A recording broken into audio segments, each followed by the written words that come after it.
Hey everyone, excited to jump into a really fascinating topic today. Yeah, should be interesting. You guys sent in some excerpts from A Journey Through Grief, and there's this section called Empowered Connections, Navigating Relationship Literacy for Women Across Generations. Oh, interesting. And it really caught my eye. Yeah. How we connect with each other. Yeah. Especially for women, and the dynamics that they face. So we're going to be talking about self-awareness, communication, even personal growth. I like it. All that good stuff that kind of leads to more fulfilling relationships. It's really interesting, how relationship literacy has evolved over time. It's kind of gone beyond just basic communication skills. Right. And it almost encompasses like a broader understanding of social dynamics, personal well-being. It's like a toolkit almost for navigating life itself, wouldn't you say? Yeah, definitely. And the book breaks down these components. And the first one is effective communication. Okay. And it's not just about talking, but it's truly understanding. Right. It's like picking up on those cues. Right. Those nonverbal cues. Yeah. That go beyond just the words. And that's where emotional intelligence comes into play. Yeah. Being able to recognize and manage emotions, both our own and the ones that we're picking up on in other people. Yeah. It's like having this extra sense to kind of navigate the emotional undercurrents of any interaction. Yeah. Now, the book really dives into why these skills are so important. Okay. It suggests that it prevents misunderstandings. Yeah. It allows us to build trust. Right. But it's not just about getting along. Right. Yeah. It goes much deeper. I think the book's main argument is that relationship literacy, especially for women, is about empowerment. Yes. And so it equips them to kind of navigate relationships in a way that really supports their well-being, fuels their personal growth. It's about thriving, not just surviving. Yes, exactly. About connection. It's not just about keeping the peace. Right. It's about those relationships that kind of energize and uplift you. Yeah. One thing that really stood out to me in the book was the emphasis on empathy. You get this example of being in a conflict. Right. And how, using empathy can help you see things from the other person's perspective. Right. Which in turn can de-escalate the situation. Right. And I really started thinking, wow, we miss so many of those opportunities to connect on a deeper level. Right. It's fascinating how they link empathy directly to conflict resolution. I mean, so many arguments stem from not truly understanding where the other person is coming from. Yes. Yeah. Empathy becomes that bridge. Yeah. Allows for a more compassionate approach to, finding common ground. Yeah. And they make a good point about how modern society, with all its distractions and all the pressures, it can make it tough to actually be empathetic. Yeah. It's like we have to actively work on that. Absolutely. It's like any skill, right? It requires practice. And I think in a world that oftentimes feels really divided, that ability to connect with others on an emotional level, I think is more valuable than ever. Yeah, I totally agree with that. Now, the book also dives deep into self-awareness. Okay. And they share an anecdote, which I can't give away. Oh, okay. But it really highlights how crucial it is to, understand your own emotions, understand your triggers and your communication patterns. It's like you have to have a solid foundation within yourself. Right. Before you can even begin to build that bridge to someone else. And that's what's so interesting about self-awareness is it really is a foundation for so many of the other relationship skills. For instance, if you don't understand your own needs, how can you communicate them effectively? Exactly. Or if you're not aware of your own emotional triggers, how can you possibly manage conflict constructively? Yeah. Self-awareness is like the hidden key that unlocks the door to healthier relationships. Yes. Love that. Yeah. And speaking of unlocking that potential, the book also spends some time talking about building resilience. Okay. And this seems especially important, for women who are facing all these societal pressures and expectations. And they suggest some practical things like developing your problem-solving muscles, learning to regulate your emotions, and building a good support system around you. Yeah. Resilience is all about being able to bounce back from challenges. Yeah. And life, as we know, throws a lot of curveballs our way. Definitely. And so the book really frames this as essential for navigating those inevitable ups and downs without letting them, derail your relationships or erode your sense of self. Yeah, it's like having that inner strength to weather the storm. Yeah. Now, the book also goes into some of the unique challenges that women face. Okay. When it comes to building lasting relationships. Right. And I don't want to give away all the good stuff. Yeah. Okay. But there's some really relatable examples that I think will resonate with you guys. Okay. It makes you realize that societal expectations and those ingrained gender roles, they create all sorts of barriers to connection. It's true, and those expectations can sometimes feel like invisible fences, limiting our choices and interactions. Right. But that's what I find so empowering about this book, is it really gives you the tools to recognize those barriers and dismantle them. Yeah. And to create relationships based on genuine respect and understanding. That knowledge is power. Yeah. I'm really eager to jump into chapter 2. Okay. And it's titled Understanding Self in Relation.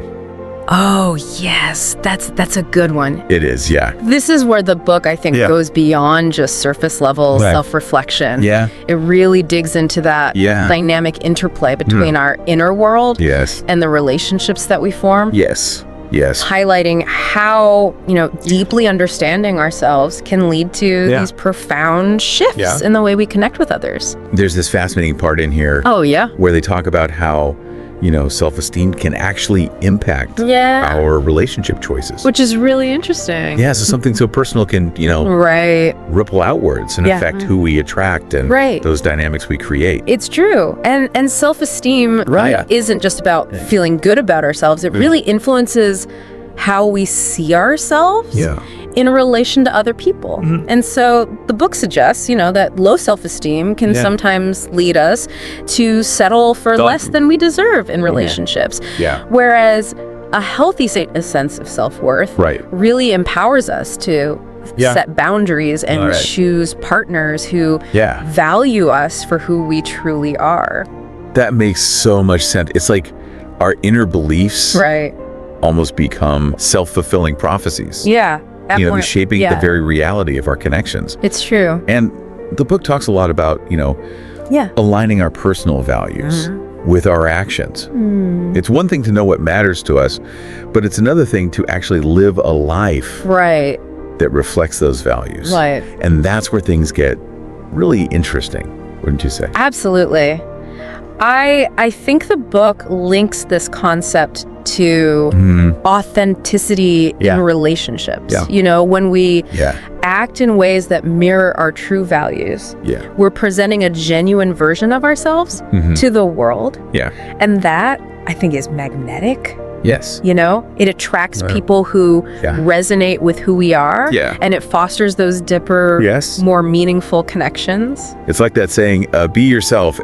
Everyone else is already taken. Exactly. Right. And I think that authenticity is really what allows relationships to be truly empowering. Yes. It's where we can just be ourselves fully and without reservation. Right. And that helps us grow and evolve in positive ways. It's not just about fitting in, it's about standing out as our most authentic selves. Absolutely. And the book takes this a step further. Okay. And they suggest that, our personal histories, particularly our childhood experiences, can have a profound impact on how we relate to others as adults. Absolutely. It's like we carry these invisible scripts from our past that play out in our present relationship. It's so true. And those early experiences really shape our beliefs about how relationships work, how we communicate. Even the kinds of partners we're drawn to. Right. It's like a blueprint. It is. But the book does offer some hope. Oh, good. They suggest that by recognizing the impact of our past, we can start to rewrite those old scripts and create new, healthier patterns in our relationships. Absolutely. Becoming aware of those subconscious patterns is the first step toward breaking free from them. Yeah, like shining a light. Exactly. So we can choose to do things differently. Right. I love that. It's like we have the power to become the authors of our own relationship stories. And they offer some practical guidance on how to do that. Okay. They talk about self-reflection, understanding those emotional triggers, and importantly, seeking support when you need it. Right. It's about empowering ourselves to step out of those old patterns and create relationships that are truly supportive, fulfilling and aligned with who we are today, not who we were yesterday. It's like reclaiming your narrative, writing a new chapter in your relationship journey. And one of the tools they really emphasize is assertive communication. Okay. It's about learning to express your thoughts and feelings directly and respectfully. Kind of finding that sweet spot between being passive and aggressive. And assertive communication is really about finding that balance. It's honoring your own needs, but also respecting the needs of others. And it's a skill that can be learned.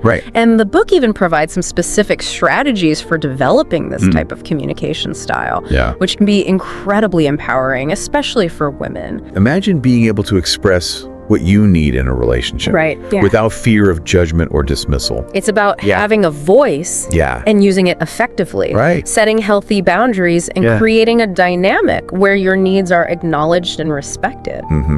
Now, before we move on, I want to touch on this idea of emotional needs. The book makes a great point about, recognizing these needs both in ourselves and the people we care about. It's like, once you understand those underlying needs, you can build relationships on a much more solid foundation. Absolutely. We all have those core emotional needs, for love, acceptance, security, understanding. And when those needs aren't met, it can create friction and resentment in our relationships. Absolutely. And so the book suggests, that by understanding and communicating our own needs clearly, we can foster a dynamic of mutual respect and understanding. It's like building a house on solid ground. Exactly. Instead of shifting sand. Exactly. Yeah. Ready to dive into some practical tips? I'm ready. Let's do it. All right, so the book has a whole section on navigating those inevitable conflicts. And they acknowledge that conflicts are inevitable. That's fine. Any relationship. They are. But how we approach them can make all the difference. What's fascinating is they aptly reframe conflict as a potential catalyst for growth. Right, interesting. So it's not about winning or losing. It's about finding a resolution that honors everyone involved. Right. Yeah, that's a really refreshing perspective. Absolutely. They offer some practical strategies like active listening. Finding those win-win solutions. Active listening is about truly hearing and understanding the other person's point of view, even if you don't agree with it. And finding those win-win solutions requires us to kind of move away from that all or nothing mentality and seeking resolutions that feel fair and respectful to everyone involved. It's about creating solutions, not battlefields. All right, here's a curveball. Digital etiquette. Ooh, okay. They argue that this plays a vital role in relationship literacy. And I never really thought about that before. Okay. So do our online interactions really matter that much? Oh, they do. They absolutely do. I mean, our digital interactions have a ripple effect on our relationships. Think about how quickly online arguments can escalate these days. And so the book, it highlights how applying empathy and mindfulness to our digital interactions can prevent misunderstandings and even foster these healthier online communities. It's about translating those core relationship skills into the digital realm. It's like we need a whole new etiquette guide for the digital age. In a way, we do, yeah. Yeah. And I think the book does a good job of outlining some of those essential guidelines. You know, they really encourage readers to think critically about how their online presence and interactions might be shaping their relationships for better or for worse. Before we dive into the next chapter, I have to ask you about this recurring theme of trust. Oh, yeah. They seem to come back to this again and again, highlighting how, you know, it's essential for building those strong connections. Well, trust is the bedrock of any healthy relationship. Right. And the book really dives into how it's built over time, you know, through consistent actions and open communication. Yeah. It's about being reliable, keeping promises, being honest, even when it's difficult. It's about showing up authentically and allowing yourself to be vulnerable. They really emphasize that transparency and vulnerability are key ingredients in building trust. Yeah. It's like when we're willing to be open and honest, it invites the other person to do the same. Right. And it deepens that sense of connection and mutual respect. Yeah.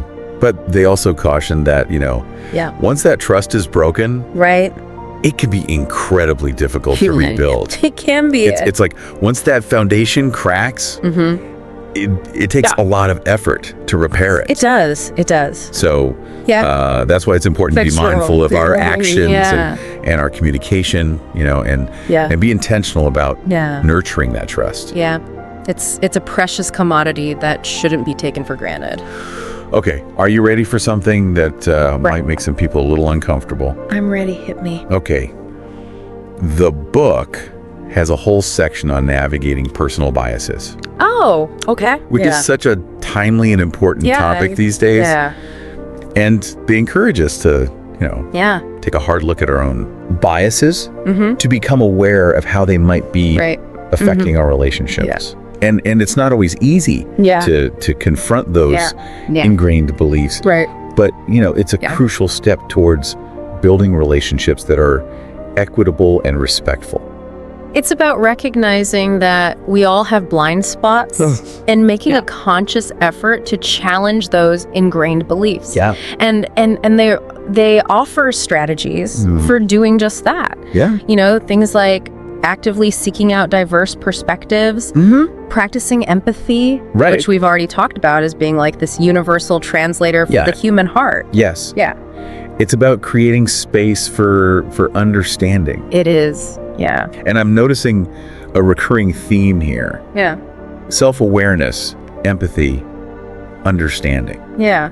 Those are, I think, the cornerstones of what the book calls relationship literacy. That's right. These are those essential skills for building healthy connections. And what's so encouraging about this book is it really emphasizes that there's skills that can be learned and developed over time. It's like a journey of personal growth that can transform not only our relationships, but also our lives. Yeah, absolutely. And that brings us to chapter 3. Okay. Which focuses on the practical applications of building better relationships. I'm excited to dive into those strategies. Me too. And chapter 3 kicks off with a deep dive into the fundamentals of communication. Right. Which is you've talked about. The foundation. Right. How crucial they are for any kind of healthy relationship. It's how we share our thoughts, feelings, needs, dreams, you know, anxieties, everything. Yeah. And it's how we build that vital bridge. Yeah. Welcome back. Ready to continue our exploration of empowered connections. Yeah, let's do it. All right. We left off talking about humor.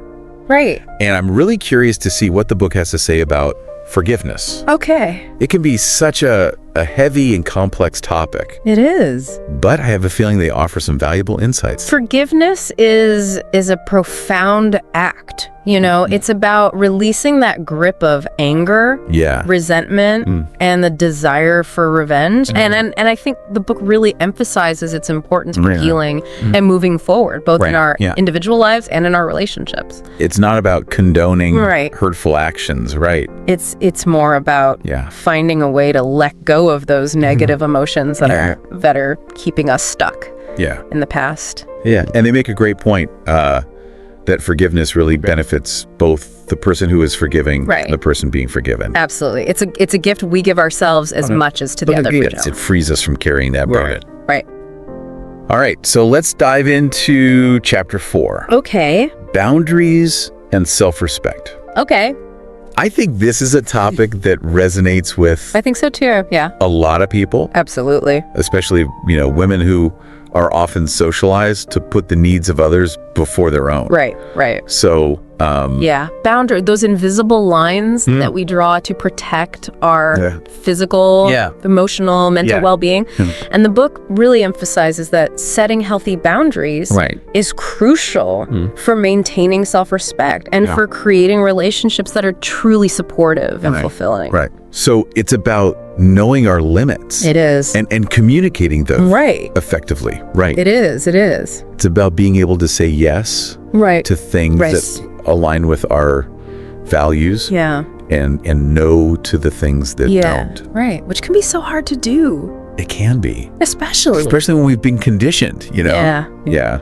In a culture that often values people pleasing and puts pressure on us to always say yes. But the book does offer some practical guidance on how to overcome that. Right.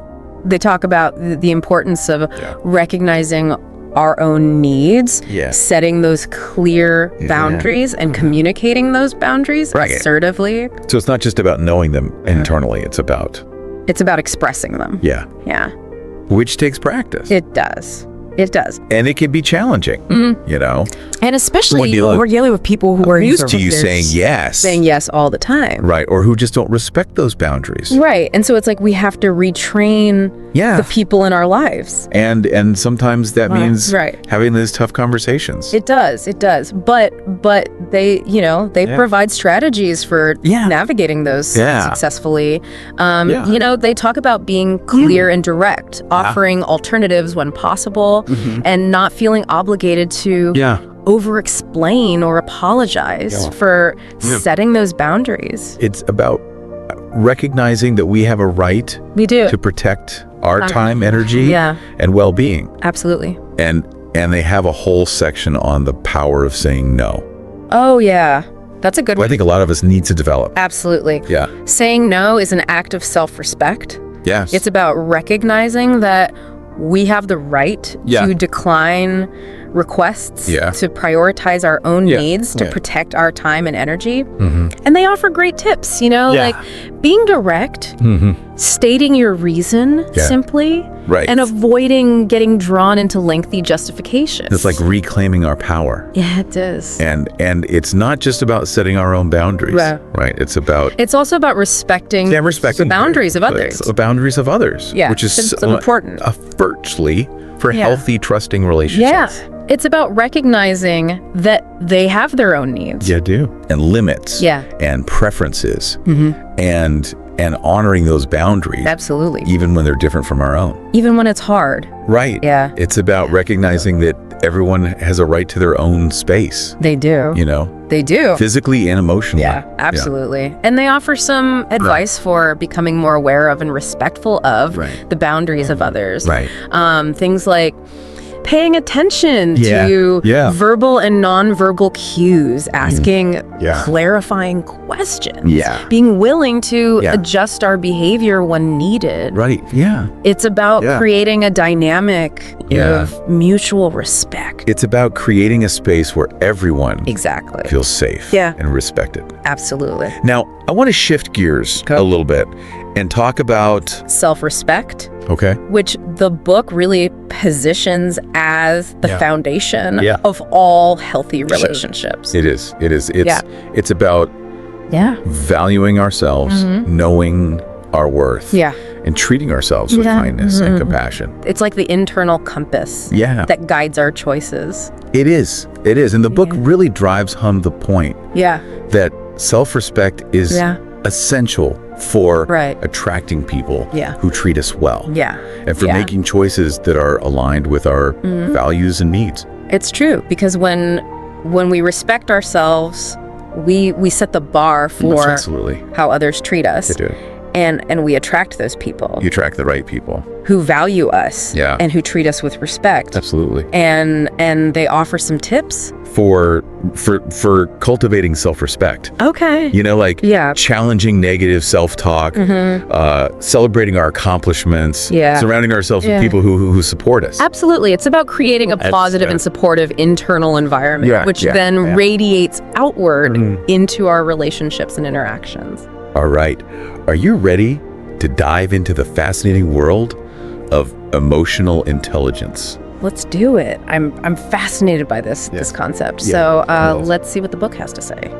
So emotional intelligence, or EI, is all about understanding and managing emotions. It is. Both our own and the emotions of others. Yeah. And the book makes a good case for, why emotional intelligence is so important. Yeah.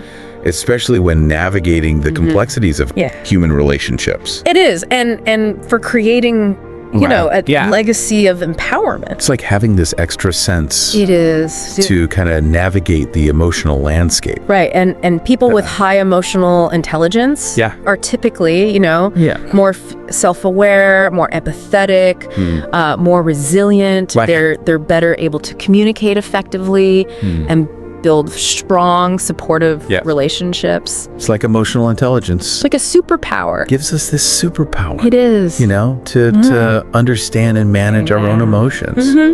Connect with others on a deeper level and, just navigate the ups and downs of life with greater grace and resilience. I love that. And the book, it breaks down the components of emotional intelligence, including, self-awareness, self-regulation, empathy, motivation, and social skills. And they offer practical tips for developing those.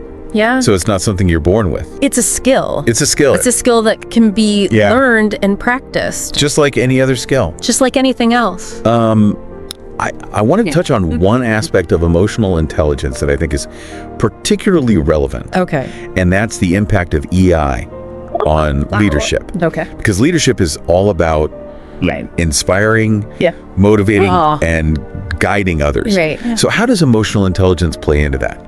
Well, the book, it emphasizes that leaders with high emotional intelligence are typically more self-aware, more empathetic, and more skilled at building relationships, managing teams, and inspiring others to reach their full potential. It's like emotional intelligence gives them this magnetic quality that draws people to them, makes them want to follow their lead. Absolutely. And they offer, practical advice for leaders looking to develop their emotional intelligence. Things like practicing, active listening, seeking feedback from others, being willing to show vulnerability, and learning to manage their own emotions effectively. Yeah. Especially in challenging situations. It's like leading with both your head and your heart. Absolutely. Before we move on to the final chapter, I want to talk about the role of EII in conflict resolution. Right. Because conflict is inevitable part of any relationship. It's how we handle those conflicts that really determines whether they damage or strengthen those relationships. And the book suggests that emotional intelligence can be a powerful tool for navigating those conflict-ridden waters. Those high emotional intelligence tend to be much more skilled at managing their own emotions during conflicts, understanding the perspectives of others, finding solutions that meet everyone's needs. It's like they have this built-in conflict resolution toolkit. They do. That allows them to kind of navigate those situations with grace and skill. It's true. And they emphasize that conflict resolution isn't about winning or losing. It's about finding that solution that works for everyone. It's about moving away from a competitive mindset and embracing a collaborative one. It's about finding that common ground and working together to find a solution. Okay, so I think we've covered the fundamentals of emotional intelligence. Are you ready to move on? I'm ready to the final chapter. Let's do it. legacy of empowerment. Okay. Yeah. I'm excited to explore how they, tie everything together. Yeah, it does feel inspiring. Yeah. It's about recognizing that we all have the power to make a difference. Yeah. Absolutely. And to leave behind a legacy. The chapter really begins by emphasizing the power of education. Right. Both for our own personal growth and for empowering others. Right. And they really champion this idea of lifelong learning, recognizing that it's so crucial for expanding our knowledge, developing new skills, and staying engaged with the world around us. It's like an ongoing journey. It is. It's not just, It's not a destination. a means to an end. It's a journey. Yeah. Yeah. And they highlight how education can empower us to, break down barriers, pursue our passions, contribute to a more just and equitable society. Yeah. It's about unlocking our potential and creating opportunities for others to do the same. And they talk about the importance of, passing down those valuable life lessons for future generations. It's about recognizing that we're all part of this interconnected web of humanity, and that each generation has a role to play in shaping the future. And they offer some practical tips, for passing down wisdom, sharing our stories, engaging in those open dialogues, and creating opportunities for mentorship. Mentorship is such a powerful force. It's about guiding and supporting others, as they navigate their own unique journeys, helping them realize their potential and achieve their goal. Right. It's about investing in the future by investing in people. And they highlight, how impactful mentors can be. Absolutely. Not just by sharing their knowledge and skills, but by inspiring them, encouraging them, and believing in their abilities. It's about creating a space. Creating a space. Seen, heard, and supported. Seen, heard, and supported. Yeah. Okay, I'm really struck by what they say about building supportive communities. Yeah. Because it's a theme that keeps coming up. Right. It's like we're not meant to... Yeah. We need each other. We do this alone. We do. Yeah. We do. We need connection. We need support. And communities provide that. Yeah. They provide that sense of belonging. Yeah. They really emphasize that we can all play a role in creating communities that are more inclusive, supportive, and empowering. It's about creating spaces where everyone feels like they belong. Absolutely. Right. Yeah. And they offer, some practical advice, like volunteering, participating in community events, and even just, being kind. Right. Just being a good human. It's about recognizing that we're all in this together. Yeah. And that those small acts of kindness can make a difference. Yeah. Yeah. Okay. I want to talk about something that feels relevant, to the challenges we face in the world today. Oh, okay. And that's, advocacy and social change. Yeah. And the book doesn't shy away from that, They really champion the idea that we have a responsibility to make a difference. Right. And to use our voices. And to use our voices in actions. Yeah. All right. Welcome back to the final part of our deep dive. I'm excited to see what they say about the future. Yeah, me too. So how does the book wrap things up and kind of envision the future of empowerment? Well, they acknowledge, that the world's constantly changing. Right. The challenges that we face today are different from those faced by, previous generations. Right. But they emphasize that the core principles of empowerment, they remain constant. Right. No matter what challenges we encounter. It's like having this compass to navigate, the ever-shifting landscape of life. Exactly. And they believe that by embracing those principles, like self-awareness, empathy, resilience, we can create a future that is more just, equitable, and fulfilling for everyone. So what can we actually do to create that future? They highlight the importance of resilience. Okay. Which we talked about earlier. That ability to bounce back from adversity. Right. Adapt to change and keep moving forward, even when things get tough. Right. And they really see resilience as this fundamental skill, for navigating the challenges of life and for making a positive impact on the world. And they argue that resilience isn't something we're just born with, right? Exactly. It's something we can cultivate. Yeah. And they offer, some practical tips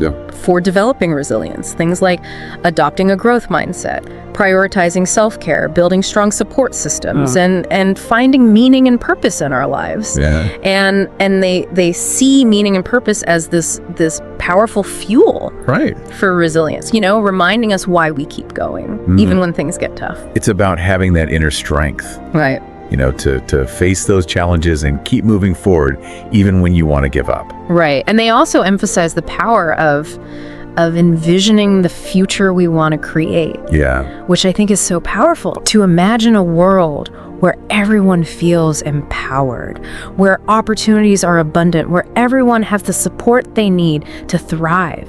And they believe that by holding that vision in our minds, we can begin to create it step by step. Yeah. It's a good reminder that we're not just passive bystanders. Right. We're active participants. Yeah. In shaping the future. Yeah. Okay. Before we wrap up, I want to touch on intergenerational connection. Okay. The book really emphasizes the importance of connecting with people from different generations, learning from their experiences and sharing our own wisdom. Yeah.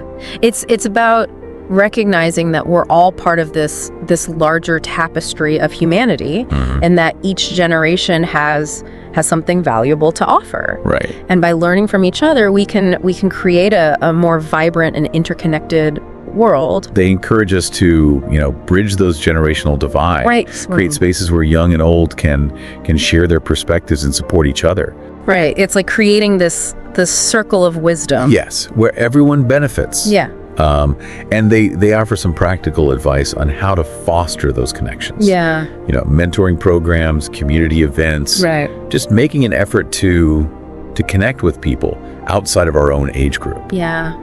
Expand our perspectives. Yeah. Challenge our assumptions.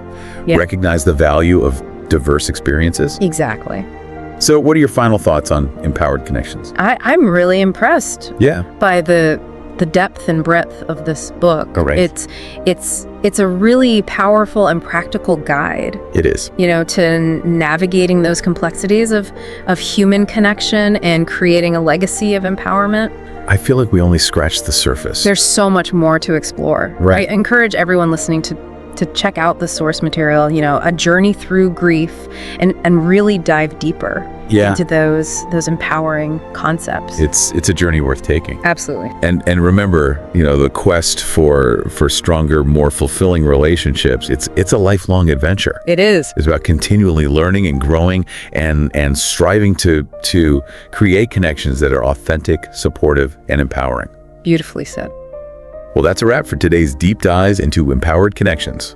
Thanks for joining us. Until next time, keep exploring, keep connecting, and keep empowering yourselves and those around you.